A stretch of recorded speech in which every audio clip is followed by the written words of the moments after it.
but he was 6'3", handling the ball, shooting it, dunking it, and the kid's like 12, 13 years old. I'm like, who the hell is this? I've always been an enthusiast on building your social capital because I understand the power of leverage and I understand the power of people and how you can create with little to nothing if you have access to people. The following year, Anthony Bennett goes to the NBA. Hey, you'll be my manager. I don't know what that is, but sure, let's figure it out. Here comes LeBron James, one of the most athletes of all time. Here he comes and he's like, yeah, I'm coming and I'm coming with a team. I'm going to get to the league. You're going to get a job at Nike. You're going to get a job at CAA. You're going to get a job at this law firm. You're going to get a job at this law firm. But while you're there, you need to learn what the hell is going on. Because I don't want to pay my 4% to someone I barely know. My 4% should go to someone that was there for me rebounding when I was 10.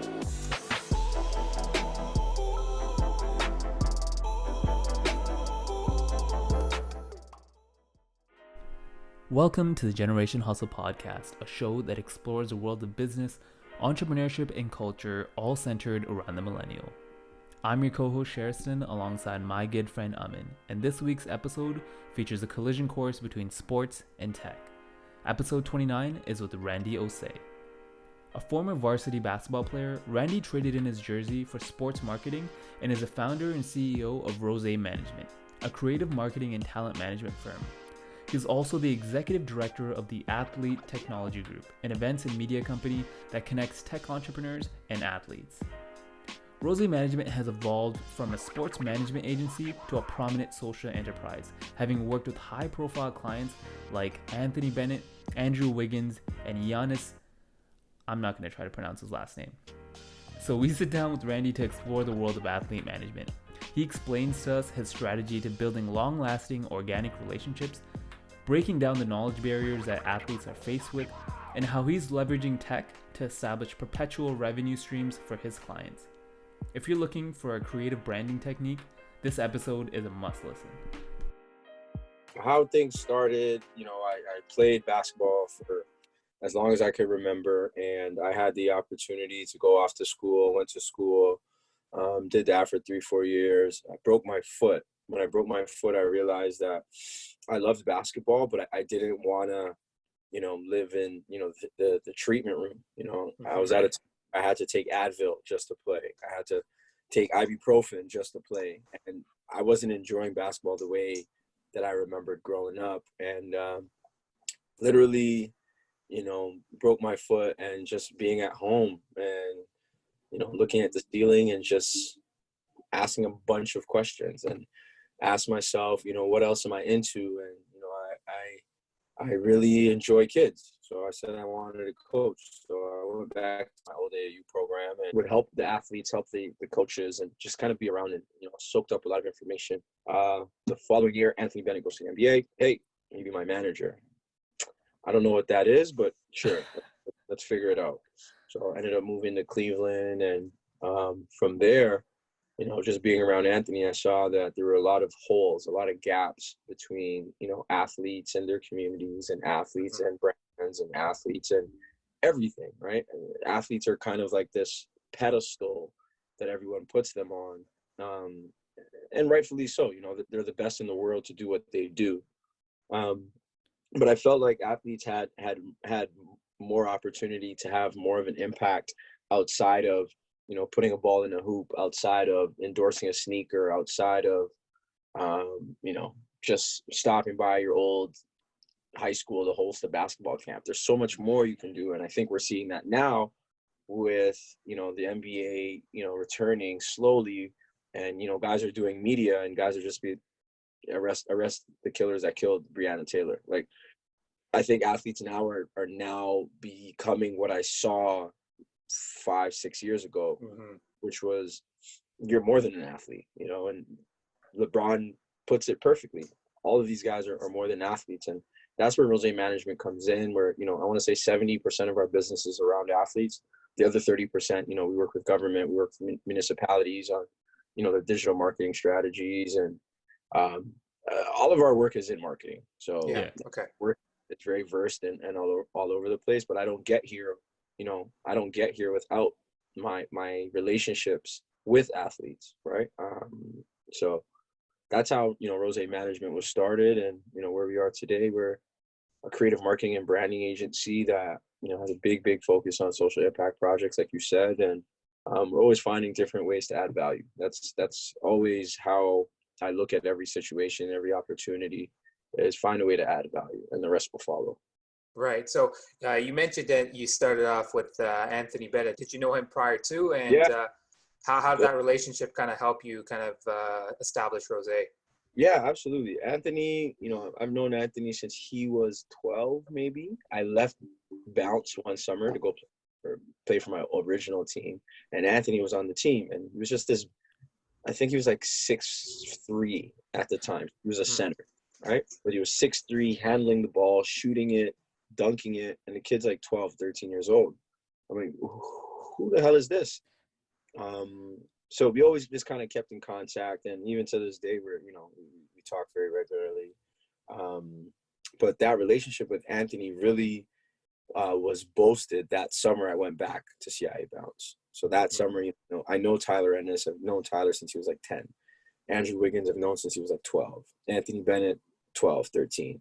So I know all of these guys, but that summer really firmed up our relationships because I was around them every weekend, right? Then we would travel. We would go to DC for Nike EYBL. We would go to Milwaukee, LA, New York. Like I was with them. So we built relationships. So I've always been a conduit or an enthusiast on building your social capital because I understand the power of leverage and understand the power of people and how you can create with little to nothing if you have access to people. Yeah, I think that's very important to mention. Like the whole, it's not what you know, who you know has a huge factor in terms of success. Obviously, luck plays into it a little bit, but I think knowing those individuals really help you, one, learn the industry a bit more, and then two, obviously open some doors up. Yeah, and I forgot to answer the second part of the question was around how did Anthony help?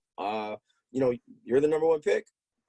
So for a whole year, you're the number one pick. That's your name. You don't have a name. So, being associated to the number one pick as his right hand, anyone I called, that first year, they pick up.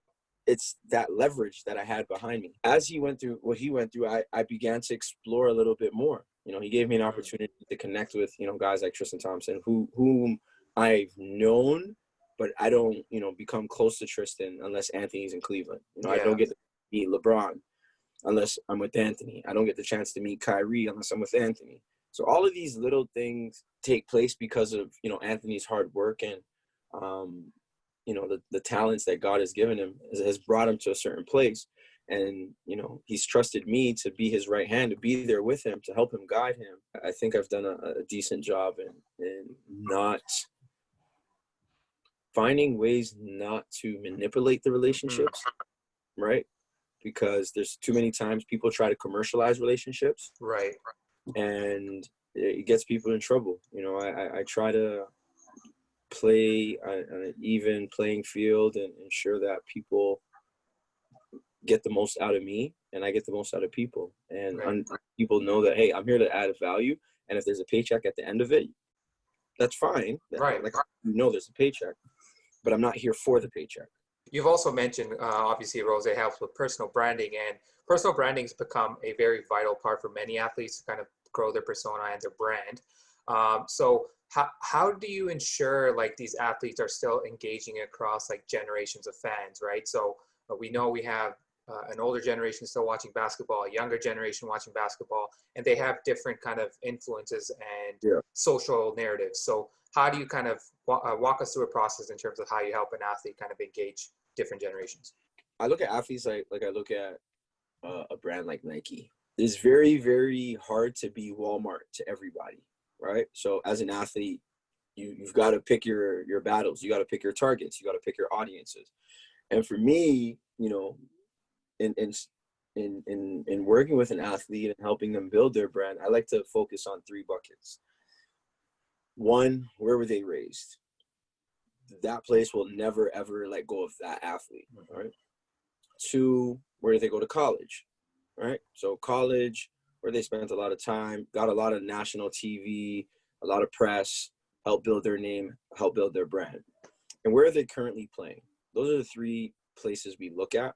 For example, Dylan Brooks. Worked with Dylan Brooks his first 2 years in the NBA. And Dylan played in Memphis. No relationships in Memphis. Nothing going on except for barbecue chicken and, Grizzlies games. There's not a lot going on. Yeah. So from a branding perspective, how do I build Dylan's brand? I'm trying to find ways to build his brand, make him more money, give him more presence, more opportunities, so on and so forth. So I sat down with the Grizzlies and I said, hey, like, who are your community partners? What are you guys doing? What are your goals? So I learned that. I learned about, Dylan's interests. Dylan's big into video games. He's big into, he works out a lot. Like he's in love with his body, right? Which is very, very important. Big dog lover, big family guy, big friends guy. So knowing all of these things, I now look at the three markets that are available to us. So Dylan grew up in Mississauga, Toronto, call it Toronto, went to Oregon, and Dylan plays in Memphis. So our Toronto strategy was around just bringing Dylan more visibility. So Dylan worked on a project with City of Toronto Police Commissioner where they brought in kids to learn how to cook, and Dylan was one of the judges. Dylan came home. We hosted 3 basketball camps in the summer. We did one in Vancouver, him and Jamal Murray. We did one with him just in New Brunswick because his mom is from there. Oh, and then we did him and Ken Birch in Nova Scotia because his dad is from there. So now we're slowly building these little profiles for him in these communities that normally wouldn't see Dylan Brooks, right? And we're not touching Toronto yet. I want to keep Toronto for when Memphis comes to play Toronto. So Dylan's first game in Toronto, I worked with the Grizzlies and the Raptors and Dylan's old high school to put together a special day. So Dylan's first game in Toronto, worked with the Raptors to get X amount of tickets and make sure, friends and family had a great experience. Dylan got back to Toronto. We had the Memphis Grizzlies camera crew come together, pick him up from the hotel, drive him to his mom's house, sit down with him and his mom, have conversation. Dylan then went to his old high school, sat down, talked to the basketball team, so on and so forth. And then we shot, content around his game, his first game in Toronto. And then what I did was all the people that came to the game, we went to all of them and got some words of love and encouragement. Like, Dylan, we're so proud of you. Yeah. Welcome, first game home, so on and so forth. So that's my Toronto strategy for Dylan, right? Oregon, they have these alumni weekends and things like that. So Dylan's like, yeah, Randy, I want to go. Like, what can we do around that? So first year, we just wanted to go show face, be on the Jumbotron, come out, say hi to everyone, do all of that stuff. The plan for the second year was, let's host a camp with Dylan, Jordan Bell, Chris Boucher, right? Let's continue to build that brand, but let's work with your old teammates to do that. So that was the second plan. And the third bucket was Memphis, knowing there's not a lot of money in Memphis, but I do know, guys like Tony Allen, they built their name through the community. So as hard as they played on the court, they took the time to go into the community and have a presence in those communities. So, and to me, this was a genius idea, but I was like, hey, Dylan's Canadian, Air Canada flies to Memphis. They only have one flight a day that goes to Memphis. Okay. What if we got a sponsorship of having Dylan being the City of Memphis Canadian ambassador? Right. He's Canadian, plays in Memphis. When people land from the Toronto to Memphis flight, you land and you see Dylan. They absolutely loved it. It didn't happen because they didn't have enough budget, and the number for Dylan is just, I didn't want to disrespect Dylan. Right. It didn't happen. But in terms of branding athletes, that's how I look at it. I try to build brand through community first, always use community, then through strategic relationships and partnerships, and then through finding ways to increase their visibility. With Dylan also in Memphis, one of the days I found a restaurant in downtown Memphis. The owner is from Montreal. So I was like, went in there, hey, I'm from Toronto, made friends. I still talk to him to this day. He just texted me his birthday last week. His name is Sean. Sean has this great restaurant, and I'm sitting there, and we go there. He's giving us free food. I'm like, there's something more here. Sean has an amazing poutine that he sells, and I'm like, I know Americans don't know poutine. Mm-hmm. I said, Sean, would you be interested in working with Dylan to give back to the Memphis community? Absolutely, absolutely. Cool. Dylan got paid like $2,000, which is not a lot of money for what we did, but it was the piece that Dylan's giving back, right? Yes. Yeah. So Dylan connected with them, put together a deal, very, very small, simple deal. We recorded it. Dylan went into the restaurant, went in the kitchen, was cooking, bagged it together, put it together. Then we delivered it to the Memphis Grizzlies front office staff. So that's what we did his rookie year. The following season, his second year, we had a turkey day. A Thanksgiving. We had Thanksgiving dinner for, I think it was 5 underprivileged Memphis families. Dylan, we brought in Uber as a partner, the Grizzlies as a partner, and the same restaurant as a partner. Dylan would then, we would send the families in Ubers to the restaurant. Dylan would come. They didn't know it was Dylan, actually. It was a surprise. They thought it was just the Grizzlies. Dylan came, ended up taking everyone's orders, just doing things that athletes don't normally do. Right. And build community is how I like to build brands. So yeah, those make for amazing case studies, and I actually forgot I did all of that. But yeah, I mean, it's always good reminiscing. I mean, there's always the positive. I mean, there's obviously the tangible side of things from a financial standpoint, but the intangibles go a long way when you're looking at brand, and especially with athletes and how they drive community. So given that, there's still some common mistakes that athletes do make. So can you guys give us like an example of one case where, an athlete's made a mistake in their personal branding and why that may occur, if it's your personal experience or just something you've seen in the media in general? I feel that, athletes do not take media serious.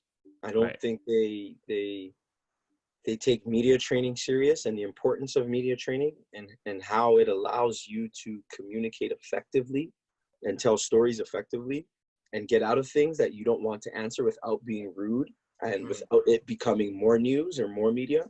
Right. That's probably one of the biggest things and gaps that I see athletes have, is not everyone takes media training serious. Like, I call it the NBA answer. So, hey, like, what were your thoughts on today's game? Yeah, we came together as a team and we did this, we did this. I'm like, you're not saying anything. Right. You're not saying anything. You're saying an NBA answer. Like, you always revert back to team. It's never about me. It's always back to team. There's more that you can give with less. And I feel that because of that, athletes' brands don't grow the way they should. Mm-hmm. And so let's look at the grassroots system, especially in the U.S. We have the NCAA, very powerful organization, as we all know. And the athletes in the States are known as amateur athletes. And so they can't monetize off their brand and name. So first, give me your thoughts on this whole approach. Obviously, hopefully it's going to change in the future, but what can, there's a lot of other athletes now avoiding the college route. Like, for example, LaMelo Ball, he's gone to New Zealand, the Australian League. And so do you think a lot more athletes are going to go down that path to be able to monetize and actually go pro and make money earlier on? I don't know what the solution is. I do know that they need to find a better way to share the money. I feel that, you get guys that, go to the Kentuckys, the Dukes of the world, and yeah, they get a free education, which could be worth, $100,000 to $150,000. Right. But, Kyrie Irving goes to Duke. How much money are they making off Kyrie? Yeah, there was Zion, for example. Kyrie left. Cool. They're still selling his jersey. It may not say Irving on it, but you know who it is, right?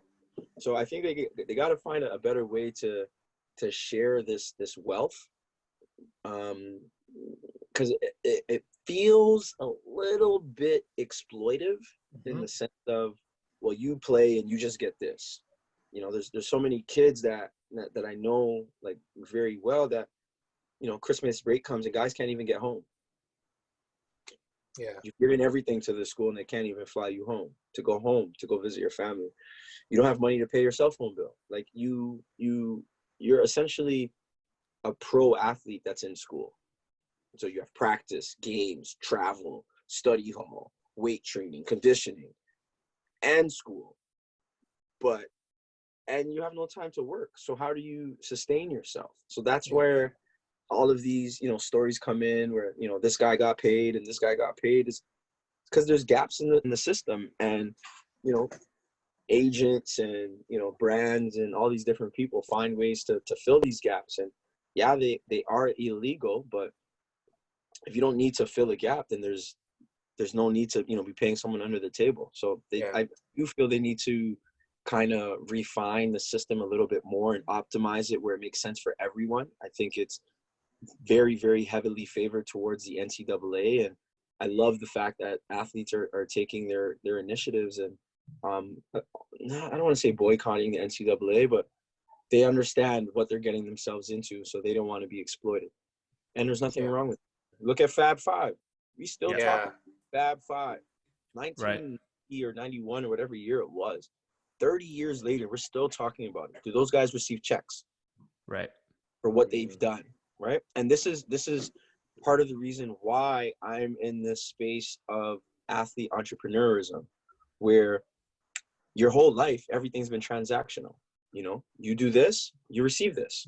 You do this, you receive this. When you get to the NBA, you play this well, you get this much money. Everything's transactional. I want to create a space, especially with, our work with the Athlete Tech Summit, where athletes now become more perpetual. Well, if I do things a couple times, I can get paid for it time and time and time and time again. Building ownership, equity, owning things, right? It's different when you own things as opposed to you endorse things. When you own things, it's a different conversation. Athletes are getting smarter. I will say that. There's always been this notion that athletes are dumb and slow and don't pay attention to this and don't pay attention to that. And majority are still like that. But then there are guys that are, and women as well, shout out to my ladies, that are trying to put their best foot forward, that are looking at opportunities to grow and become more, because they realize at some point, I'm not going to be able to put that ball through the hoop anymore. So I'm not going to be as valuable. So how do I live forever, in a sense? It's building the assets and the growth opportunities now for later. You want to work with people that understand equity, right? Understand brand equity, understand value props. In the agent world, everyone does the same thing. You sign up people, you get them drafted, you put them in the best position possible, and you get them paid. Right. Not a complicated business model. It's very, very simple. How you differentiate yourself is what you do outside of that. So, I'll use, LeBron, KD, and Steph. All athletes, all entrepreneurs, all own content studios, all are in tech. So they're all invested in tech. Yep. I'm sure all of them are in real estate. So they're diversifying what's around them. You need a team to help you diversify what's around you. And if you're, in my opinion, what makes for a good, strong, solid agent is an agent that obviously does what they're supposed to do, but adds value to your life that doesn't cost you anything, right? If you have an agent that's out there that's looking for, the basic deals, you sign, you get to the NBA, you get a shoe deal and you get a trading card deal, and that's essentially it. But if you have an agent that's like, hey, you know what? I think we should work with this startup. You should take some equity here, rev share model in the back end, do some brand ambassadorship. I'll tell them to give a marketing budget to help execute this. These things are going to help you build your brand. You help build this brand. You help build this startup. Here's an opportunity for you to exit 10, 15 years from now. An agent's job is to put you in the best position possible in terms of NBA contracts. Right. I also think it's an agent's job to put you in the best position possible for your life, period. Obviously, we had huge issue last year with the NCAA and the Rich Paul rule. And they brought that up just to kind of, I don't want to speculate onto why they wanted to do that, but obviously the rule was you required a bachelor's degree for all associated agents to represent their students or anything like that. So I just want to get your opinion on that, because obviously you have this exposure to this industry and these people. What was your take on that in terms of requiring this kind of credential to represent these athletes? I feel like it was a barrier to entry. We didn't, like, when you look at, when I look at basketball, it's the people of color that make basketball. owners, team owners, league owners, they understand commercialization. And I feel it's the same thing there, where they realize like, hey, you know what? We may not understand this culture. We may not understand these athletes. We may not understand these relationships, but we understand how to use them and leverage them to make money. So let's just stay over here. Right. So how do we build walls and protection to make sure no one infiltrates that, right? So we're going to put, you got to get a law degree. How many lawyers do we really know that are people of color? Right. How many people actually have the opportunity to go to law school, to even go to regular school after high school? Right. How many people actually have the opportunity to get a letter of recommendation from someone that went to, like, all these little things have, kept a lot of us out of these spaces. And, here comes LeBron James, one of the most athletes of all time. Here he comes and he's like, yeah, I'm coming, and I'm coming with a team. Oh, athletes have tried this before. Yeah, no, LeBron, we have this guy who's going to do this. No. Okay, this person can do this for me, but this person's going to teach my person how to do it, because at some point I want my person to do it. Right? Right. And what we saw was, LeBron signed with CAA when he first got to the NBA, one of the biggest agencies. And that's what he did. Got in, didn't know, he knew what he knew, and he didn't know what he didn't know, and he understood that. So the people around him, he's like, all right, we don't know where this is going to go, but let's gather as much information as we can. So I'm going to get to the league. You're going to get a job at Nike. You're going to get a job at CAA. You're going to get a job at this law firm. You're going to get a job at this law firm. And I'm going to hire each company as a client. They're going to pay you. I'm going to pay whatever I have to pay them. But while you're there, you need to learn what the hell is going on. Because I don't want to pay my 4% to someone I barely know. My 4% should go to someone that was there for me rebounding when I was 10. Or rebounding me when I was 12. Right? So this is the mindset of equity. And I think they put the Rich Paul rule out there because we're the ones that have the relationships with the athletes. So if we now become the ones that understand how to commercialize these relationships with the athletes, we're a threat. Right. We become the people that get in the way of those at the top that make their money, because they've put these barriers, and now we're slowly starting to break down these barriers. Hold on, Rich Paul. You can't have LeBron, Anthony Davis, Draymond Green, Jordan Clarkson. You can't have Ben Simmons. Like, you can't have 10 all-stars in our league. That's unheard of. You're a black guy. You're not supposed to be here. Okay, NCAA, hey, let's put this rule in place. This is going to get in the way of our money. That's why I think it was put into place. It was, these systemic barriers that have slowly been broken down by guys like LeBron and the people around him, that it's making a lot of people nervous, and it's going to hurt some people's pockets, but for good reason. Like, we're the ones that have to, but the NBA is majority black. So if I think our number is like 75% of the league is black. 75%, it's like the farming industry. The farmers farm, so they actually do all of the work. Yeah. After they sell, they don't see anything else. So imagine a farmer comes, grows some tomatoes. We use tomatoes for tomato paste, tomato this, tomato that, tomato. But as a farmer, if you grow tomatoes, the first time you sell your tomatoes, that's the only time you make money. It's the same thing with the NBA. The athletes are the farmers. The athletes are the ones that are out there doing all of the hard work, and their product, which is their game, that they've been working on since they were 2-3 years old, their product's what's being sold. Now, the NBA has done an amazing job in giving these rev share models and these licensing deals through the MBPA and collective bargaining agreements and all of these other policies and things that they've put into place, but the system still needs some work. So, one of the things that, people talk about is understanding that, hey, look, we actually run sports and culture, but we don't own anything within these two realms that we essentially narrate, right? We own it, we create it, but we haven't figured out how to commercialize it. And because we haven't, and we're slowly starting to, people are getting nervous. Yeah. Just like Black Lives Matter, same thing. The culture that like music industry, tons of money being made. How much of it's really going to the artists? Right. Right. So it's kind of the same mantra where there's a division of power and money gets split up and divided and dropped into buckets, when it really should be a big rev share model for everyone that's involved, especially for those that are putting in the most amount of work. And I think that brings us to our next point here too, is so like this was a report from 2018 and it's probably amount the same. 60% of NBA players go broke within 5 years of departing the league. And so that also kind of gives us a context of owning versus transactional.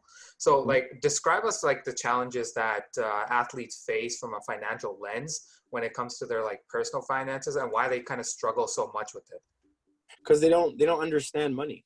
It's like, hey, you had $100,000 in the bank, but that $100,000 is not really $100,000. So that's the one piece. They don't understand money. Two, they don't understand that, you can't live off of $500,000 a year when you're making $5 million a year for the rest of your life, right? Right. So as soon as you stop making $5 million, can you live at 500,000 and be okay and be happy? Most guys, no. So understanding how money works for you and putting money in place and securities and insurances and investments and all of these things in place. So you get to a point where, you know what, for the next 20 years, I'll have $200,000 a year to live and I'll be fine. That's how, you want to go into these, these NBA contracts. And because guys don't come in thinking like that. Guys come in like, oh, I need the new Gucci belt, the Balenciaga. I gotta make sure my drip is right. I gotta make sure my car is right. As soon as you buy these things, they depreciate. So it's changing that mindset for athletes, getting athletes to understand like, hey, look, yes, you're going to get paid. Yes, you're going to get a lot of followers. Yes, you're going to get all of these little nuances, but what are you doing with them? Because at some point, it's going to stop. Yeah. I'm not sure if you guys have seen some of the YouTube videos. I think it's GQ or one of those companies that go to young athletes. How did you spend your first $1 million? Yeah. And majority, I think 25% of their income, their first $1 million always go to like this fancy ass depreciating car. So I've always wondered, like, guys, like, do your agents or someone kind of advise you, or what's going on in the background? So like, what have like leagues implemented any programs and of course. But like, why hasn't there been any like fundamental change in like terms of the mindset of athletes? Right. Well, right now we live in a day and age where everything, everyone's showing off, right? What you own is who you are. It's messy. So there's that. I feel like financial literacy for athletes needs to start when you're 13 years old. Yeah. It doesn't start till guys are last year of high school, first year of college. When you're a top level athlete at 12, 13, there's a lot of stuff you don't do for yourself anymore. You don't have to worry about getting the new Jordans. They just show up at your house. Right. You don't have to worry about, where am I going to shoot tomorrow? Because people will open their gym for you. So a lot of these things athletes don't need to learn because everything's been taken care of for them. And it's kind of the same mindset once they get to the NBA, like, hey, I'm your financial advisor. I'm only going to charge you 2% to take care of this and this, that, and the fourth. You just play basketball. Okay. Yeah. So it's this mindset that's been instilled in them that everything is going to be taken care of. You just play basketball. Right. From they're 12. So now I've made it. I got my first mill. Oh, wait, what? I have taxes? What are taxes? Let me call my financial guy. Oh, don't worry about it. I got it. All right, cool. Perfect. Send me a report. Done. Report. Okay, I still have money. Like, there's no accountability. No one's trying to grow and learn outside of just being a basketball player, just being an athlete. And because of that gap, our athletes in the world we're gonna hear the stories where guys are being defunded and people are stealing things from them and all of these good things. Sorry, not good things, but all of these things that can be pretty traumatic. One of the items that you touched on earlier was obviously with athletes getting more involved into different sectors and different industries. And so one of them is tech, right? So LeBron, Shaq, Durant, Curry, these are all names that they're heavily invested in the tech field. So from your experience, like what influence has the tech space had on like athlete mindsets and how they've evolved into being more influential within the industry? I think within tech, you see a couple of things, right? You know, athletes are using tech on a day-to-day basis and are a part of you know, projects and things, right? So I don't know if you guys remember, you know, Gatorade used to have these sports science commercials that up as we go and dunk. That's cool. That's cool. So athletes wanted to be a part of that. But then as tech grew into this more social thing that we see every day now, into apps and wearable technology and AI and health tech and all of these different nuances, we began to see athletes get involved because of two things. Not only do they have the capital to invest, they also make great brand ambassadors, like amazing brand ambassadors, where, you know, an athlete can, you know, invest and actually get more equity if he posts a couple of times a year, if he attends something a couple of times a year. These athletes get so much TV time, it's very hard to quantify them as, you know, just an investor, right? So Swish, true fan. Kyle Kuzma, investor. Kyle Kuzma came with cash, but he did some PR for TrueFan. It's on TrueFan now to go and use that, raise more money, sell their products, so on and so forth. For sure. So I think that the phenomenon of, you know, athlete tech entrepreneurs is because they bring so much to the table. Outside of the first two things I talked about, the third piece is sports is a lot like entrepreneurship. A lot of it, you know, discipline, working on a team, collaboration, time management, a lot of these things they learn in sports.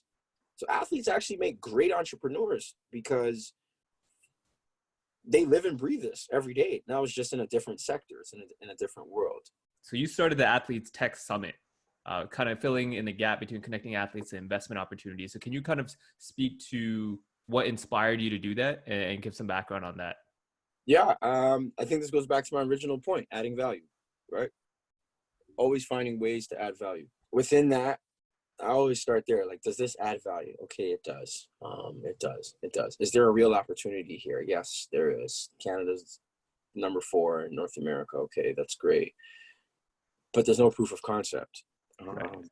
Finally got the proof of concept when Steph Curry invested into a Canadian startup. That was all I needed. Steph Curry doesn't live in Toronto. That's what kind of got my mind going. And I saw the opportunity to bring both of those worlds together because no one's done it in Canada. So, and seeing all of those things, seeing all the great tech that's coming out of Toronto and all the opportunities within that field and within that space, I said, why not? Let's explore something. And Lord knows I was scared as hell to put it together because it's never been done before. So a lot of things could have went left, but you know, thus far it's been great. We were supposed to have year 2 this year, but COVID has hit and just staying afloat and continuing to put out content and having a presence has always kind of been our mantra. So we want to add value. We want to create a place where athletes can come for education, resources, because we have them here. It's just Toronto doesn't even know that Toronto has them. I know, you know, I'll finish with this point is athletes love Toronto. Toronto's the only place that LeBron has a party every summer for the last 7 or 8 years. Every Carabana, LeBron is here. Every single one. That says a lot. You could be in LA, you could be in New York, you could be you could be in Paris, France, you could be in Africa. From July 31st to August 3rd, whenever Carabana is, he's here. He comes here. So that's amazing. Affinity for our city, there's an affinity for our clubs, our dinners, our people. Why isn't there an affinity for business? Are we not entrepreneurial? Are we not looking for ways to make money? Oh, we are. Oh, you don't know that you can make money here. Well, insert the Athlete Tech Summit. This is how we help and bridge those gaps. For sure. Just the first of many meetings we'll have, hopefully. So again, we appreciate the time. We love the input, and you know, sports is an evolving industry, and your input was very valuable. Absolutely.